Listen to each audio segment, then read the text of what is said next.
Hello दोस्तों, welcome back to my new video. सबसे पहले डिस्क्लेमर देना चाहूँगा कि इस वीडियो को प्योरली एजुकेशनल पर्पस के लिए ही रिकॉर्ड कर रहा हूँ मैं। कोई भी बाई या सेल का रिकमेंडेशन इस वीडियो के माध्यम से मैं आप लोगों को नहीं दे रहा हूँ। एंड एक रिमाइंडर भी देना चाहूँगा, जो पेड टेलीग्राम ग्रुप मैंने ओपन किया था ना, जिसमें 3999 रुपीज़ का पेमेंट करके आपको लाइफ टाइम का सब्सक्रिप्शन मिल रहा था, तो आज दोस्तों इंडिपेंडेंस डे ऑफर चल रहा है। ठीक है, 3999 के बदले आपको सिर्फ 2999 का पेमेंट करना होगा एंड आपको उस ग्रुप का एक्सेस मिल जाएगा। उस ग्रुप में बेसिकली आप मेरे साथ वन ऑन वन इंटरैक्ट कर सकते हो, किसी भी स्टॉक के टेक्निकल या फंडामेंटल रिलेटेड डाउट को पूछ सकते हो। ग्रुप ज्वाइन करने के लिए वीडियो के डिस्क्रिप्शन बॉक्स में मेरा ईमेल आईडी मेंशन्ड है।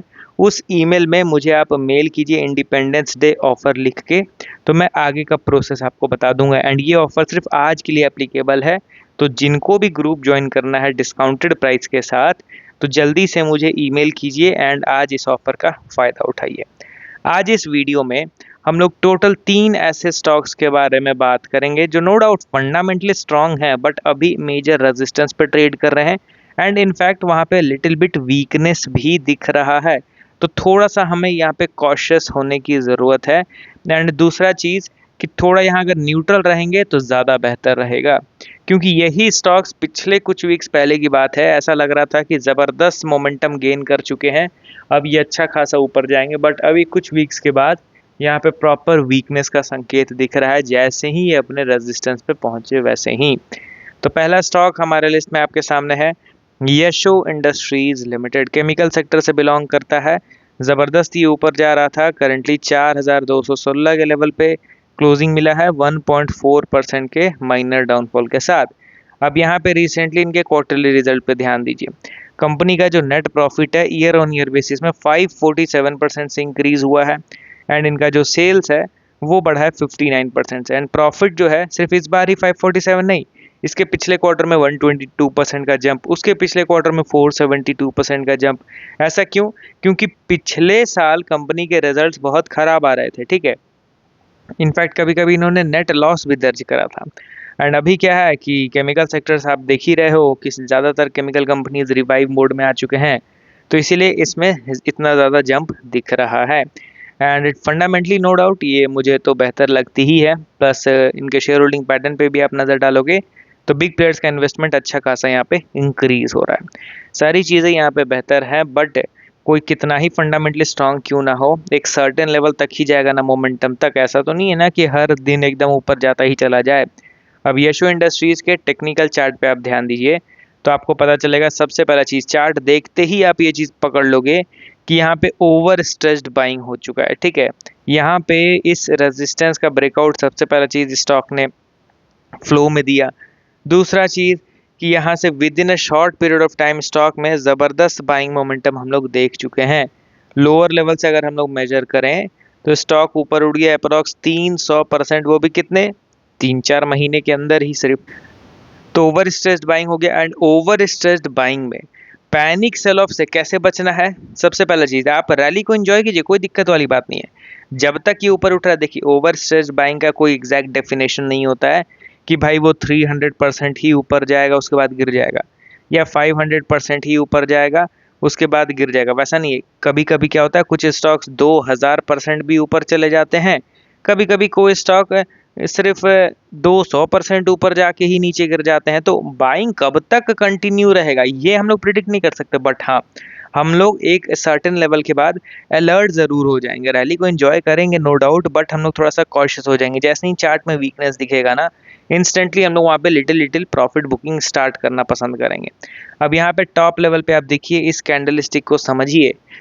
पिछले एक वीक पहले की बात है, स्टॉक यहाँ पे ओपन हुआ, नीचे गिरा, फिर अगेन ऊपर उठा, फिर नीचे गिर के क्लोज हो गया। तो बुलिश स्टॉक में टॉप लेवल से नीचे गिर के क्लोज होना वो एक वीकनेस का संकेत है। एंड प्लस पिछले वीक भी आप देखोगे तो ओपन हुआ, इतना ऊपर उठा, फिर एट द एंड नीचे गिर के क्लोज हुआ। मतलब अपर लेवल पे अभी सस्टेन नहीं कर पा रहा। टॉप लेवल से यहाँ पे बार बार वीकनेस दिख रहा है। यहाँ पे डेली टाइम फ्रेम में भी अगर देखोगे तो यहाँ से स्टॉक इतना ऊपर गया, नीचे गिर गया, फिर ऊपर गया, फिर अगेन नीचे गिर गया। मैं ये नहीं कह रहा हूँ कि यहाँ से स्टॉक बेरिश हो जाएगा, नीचे गिर जाएगा, नहीं, बट थोड़ा अलर्ट रहना है क्योंकि यहाँ पे वीकनेस लिटिल बिट दिख रहा है। इंस्टेंटली बायर अगर स्टॉक को कंट्रोल में ले लेंगे तो वेल एंड गुड, स्टॉक अच्छा खासा ऊपर जाएगा। बट यहाँ से अगर सेलर्स आ गए ना तो एक अच्छा खासा पैनिक सेल ऑफ वाला माहौल भी क्रिएट हो सकता है। तो अभी सिर्फ हमें क्लोजली इनके कैंडल स्टिक को, इनके प्राइस बिहेवियर को ऑब्जर्व करने की ज़रूरत है। कोई डिसीजन यहाँ पे नहीं लेना है कि नहीं मैं प्रॉफिट बुकिंग कर लेता हूँ, मैं यहाँ पे और फ्रेश क्वांटिटी ऐड कर लेता हूँ, नहीं। यहाँ पे सिर्फ हमें ऑब्जर्व करने की ज़रूरत है क्योंकि यहाँ 1-2 वीक में पता चल जाएगा क्लियर कट कि स्टॉक नीचे गिरेगा या फर्दर अपने तेज़ी को कंटिन्यू करेगा। अब बढ़ते हैं अगले स्टॉक की ओर। हमारे लिस्ट में आपके सामने है एशियन पेंट्स लिमिटेड। करेंटली देखा जाए तो ये स्टॉक 2696 के लेवल पे क्लोजिंग हो गया। 2.15% का डाउनफॉल लास्ट ट्रेडिंग सेशन में हम लोगों ने देख लिया। क्वार्टरली रिजल्ट अगर देखा जाए तो कंपनी का नेट प्रॉफिट में ज़बरदस्त इंक्रीज हुआ है 40% का, सेल्स बढ़ गया है 17.9% एंड फर्दर और फंडामेंटल का कुछ चीज़ें कवर करने की तो ज़रूरत है नहीं, सभी को पता है इंडिया की one of the largest paint company है ये। एंड एशियन पेंट्स के चार्ट को अगर आप ध्यान से देखोगे तो आपको पता चलेगा कि ये स्टॉक अभी अपने मेजर रेजिस्टेंस पे पहुंच गया है। यहाँ पे आप ध्यान दीजिए, एक लेवल मैं आप लोगों के लिए ड्रॉ करता हूँ, ये देखिए, ये था हम लोगों के लिए पहले सपोर्ट लेवल, ठीक है। एंड इस सपोर्ट लेवल का जैसे ही ब्रेक डाउन हुआ तो अभी ये बन गया है रेजिस्टेंस लेवल एंड अभी ये रेजिस्टेंस पे कंसोलिडेट कर रहा है। यहाँ पे आप बायस्ड नहीं हो सकते हैं क्योंकि इस रेजिस्टेंस से आप देख रहे हो पिछले बार पैनिक सेल ऑफ हुआ एंड इसने न्यू 52 वीक लो का क्रिएशन कर दिया था। तो इसीलिए क्या पता इस बार भी हो सकता है, तो इसलिए ज़्यादा बायस्ड नहीं रहना है। हाँ, कंसोलिडेट करा, अच्छा खासा कंसोलिडेशन भी हो गया। एक स्ट्रॉन्ग ब्रेकआउट वाला कैंडल ये बताएगा कि अभी डायरेक्टली बढ़ेगा अपने प्रीवियस ऑल टाइम हाई तक।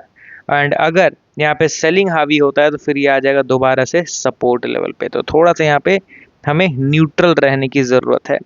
अगला और लास्ट स्टॉक हमारे लिस्ट में आपके सामने है सेनको गोल्ड लिमिटेड। इस स्टॉक को तो मैं कई बार अपने वीडियोस में कवर कर रहा था, ये कहते हुए कि स्टॉक एक ज़बरदस्त जोन बना चुका है, ब्रेकआउट का इंतज़ार करना है, ब्रेकआउट का इंतज़ार करना है। मेरे कमेंट सेक्शन में कमेंट्स भी भरे हुए हैं कि सर मैंने स्टॉक को बाई कर लिया, अब वो नीचे गिरा। देखिए, बाई करा है हम लोगों ने तो गलती हमारी है क्योंकि हम लोगों ने रेजिस्टेंस का, ब्रेकआउट का वेट क्यों नहीं किया।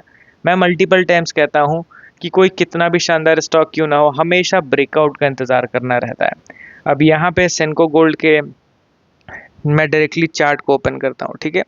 एंड यहाँ पे ऑब्वियसली इनके रिजल्ट्स भी इस बार थोड़े से ख़राब आए हैं एंड वो चीज़ टेक्निकल वाइज पहले ही पता हमें चल जाता है कि कुछ तो वीकनेस दिख रहा है। अब यहाँ पे सेनको गोल्ड में अच्छा खासा ये रेजिस्टेंस का ब्रेकआउट देने की कोशिश कर रहा था but at the end breakout मिला नहीं, वहाँ से अगेन सेलिंग आ गया। अब इसी फ्लो में अगर ये इस सपोर्ट का ब्रेक डाउन दे देगा ना तो फिर ये डायरेक्टली आ जाएगा 250 के आसपास। तो ये चीज़ भी ध्यान देना, बहुत बार होता है ना कि लोग ब्रेकआउट का इंतजार करें, ब्रेकआउट का इंतजार करें, टोटली अपोजिट मूव करेगा एंड वो ब्रेकआउट के बदले ब्रेक डाउन दे देगा सपोर्ट लेवल का। तो ये भी ध्यान दीजिए। सेनको गोल्ड में चलिए एग्रेसिव सेलिंग स्टार्ट हो गया रेजिस्टेंस लेवल पे, अब इस ट्रेंड लाइन पे आने का हम लोग इंतजार कर रहे हैं एंड इस ट्रेंड लाइन पे भी किस तरीके से बिहेव कर रहा है वो ऑब्जर्व करना हम लोग के लिए ज़रूरी है। चलिए मिलता हूँ नेक्स्ट वीडियो के साथ, ओके देन बाय बाय।